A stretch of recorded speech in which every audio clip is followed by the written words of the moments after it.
করেছেন একমাত্র মানুষকে আশা দেওয়ার জন্য। কি দেওয়ার জন্য? আশা দেওয়ার জন্য। আল্লাহ বলেন, কুল ইয়া ইবাদিয়াল্লাযীনা আসরাফু আলা আনফুসিহিম লা তাকনাতু মির রাহমাতিল্লাহ ইন্নাল্লাহা ইয়াগফিরুয যুনুবা জামিআন ইন্নাহু হুয়াল গফুরুর রহিম। আল্লাহ বলেন, হে নবী বলেন, হে আমার গুনাহগার বান্দারা, আল্লাহ বলেন দুনিয়ার মানুষগুলোকে সতর্ক করে দেন, আশার বাণী শোনায় দেন।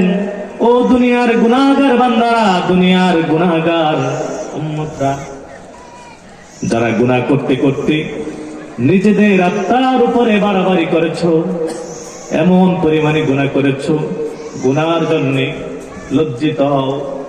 গুনার দিকে তাকাইলে মনে হয় যে আমার মতো অপরাধী আর কেউ নাই। এমন অপরাধ করেছো, অপরাধ করতে করতে অপরাধের পাহাড় করে ফেলছো। তাদের জন্য আশা স্বরূপ একটি আয়াত আল্লাহ নাযিল করেছেন। কত সুন্দরভাবে আল্লাহ বলছেন, হে নবী আপনি বলেন, ইয়া ইবাদিয়াল্লাযীনা আসরাফু, যারা নিজেদের আত্মার উপরে বাড়াবাড়ি করেছো, জুলুম করেছো, অন্যায় বিচার করেছো, লা তাকনাতু মির রাহমাতিল্লাহ, তারা আল্লাহর রহমত থেকে নিরাশ হয় না। সুবহানাল্লাহ, আরো জোরে বলি সুবহানাল্লাহ, বলি আলহামদুলিল্লাহ। আল্লাহ কি বলছেন? লা তাকনাতু মির রাহমাতিল্লাহ, যারা এত পরিমাণ গুনাহ করছো, গুনাহ করতে করতে গুনাহ পাহাড় করে ফেলছো, ওই বান্দাদেরকে সুখবর দাও, লা তাকনাতু মির রাহমাতিল্লাহ, যে আল্লাহর রহমত হইতে যেন তারা নিরাশ না হয়। সুবহানাল্লাহ। কোরআনের মধ্যে একটি আয়াত, আশার বাণী। কি বাণী? আশার বাণী। আশার বাণী। অর্থাৎ আমরা যেহেতু গুনাহ করছি, আমরা তো ভাবতে যে আরে এত গুনাহ করছি, আল্লাহ জানি মাফ করে কিনা, আল্লাহ জানি ক্ষমা করে কিনা। অপরাধ যদি বেশি হয়, ধরেন একটা উদাহরণ দিই, সন্তান আর বাবা মার কথাই বলি, যদি সন্তান এমন অপরাধ করে যে অপরাধের কথা বাবা মা শুনলে তাকে কি করবে? শাসন করবে, তাকে ঘরে জায়গা দিবে না, তাকে প্রহার করবে, মারবে, ওই সন্তান তো ঘরে যাবে না। যাবে? ভয়ে যাবে না, সে ভয় পেয়ে অন্যদিকে চলে যাবে, রাত্রি যাপন করবে, ঠিক না? এমন একটা আশার বাণী যদি ঘর থেকে কেউ বলে যে আসো তোমাকে মাফ করে দিলাম, আসো তোমাকে তোমার অপরাধের জন্য ক্ষমা করে দিলাম, তাহলে সে অভয় পাবে। কি পাবে? সে অভয় পাবে, সাহস পাবে ঘরে আসার জন্য। এমন আল্লাহ কত চমৎকার ভাবে বান্দাকে ভালোবাসেন, মহাব্বত করেন। আল্লাহ আমাদেরকে বানাইলেন মহাব্বত করে, ঠিক না? পাঠাইলেন। জানেন আল্লাহ বান্দারা কি করবে? অপরাধ করবে, গুনাহ করবে, পাপ কাজ করবে, তারপর আল্লাহ একটা অভয় দিলেন। সুবহানাল্লাহ। আল্লাহ কি বললেন? লা তাকনাতু মির রাহমাতিল্লাহ ইন্নাল্লাহা ইয়াগফিরুয যুনুবা জামিআ ইন্নাহু হুয়াল গফুরুর রহিম। আল্লাহ বলেন, বান্দা তুমি যত অন্যায় অবিচার করেছো, যত আত্মার উপরে বাড়াবাড়ি করেছো, লা তাকনাতু মির রাহমাতিল্লাহ, আমার রহমত থেকে নিরাশ হয় না, আমার রহমত থেকে নৈরাশ হয় না, মুখ ফিরায় নিও না। ইন্নাল্লাহা ইয়াগফিরুয যুনুবা জামিআ, নিশ্চয় আল্লাহ তোমাদের গুনাহগুলো ক্ষমা করে দিবেন। সুবহানাল্লাহ।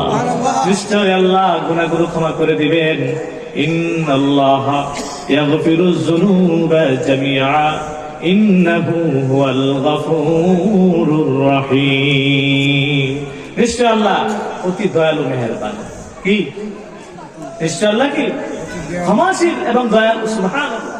আল্লাহর মতন দয়ালু, আল্লাহর মতন মেহেরবান, আল্লাহর মতন কি এত দয়ালু আর কেউ নাই। আছে? আর কেউ নাই।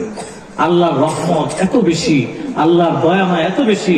আল্লাহ আমাদেরকে দয়া মায়া করে বানাইছেন, বানাইছেন না? দুনিয়াতে পাঠাইছেন, মায়ের পেট থেকে দুনিয়াতে পাঠাইছেন, আস্তে আস্তে বড় করছেন। আল্লাহর দয়া, আল্লাহর দয়া ছাড়া কিগুলো হয়েছে? হয় নাই। আল্লাহ আমাদেরকে পাঠায়া আমাদের কি করছেন? আবার অভয় দিয়ে দিচ্ছেন, বান্দা গুনাহ করবা জানি, তারপর তোমার ক্ষমা কি দিলাম? সুযোগ দিয়ে দিলাম।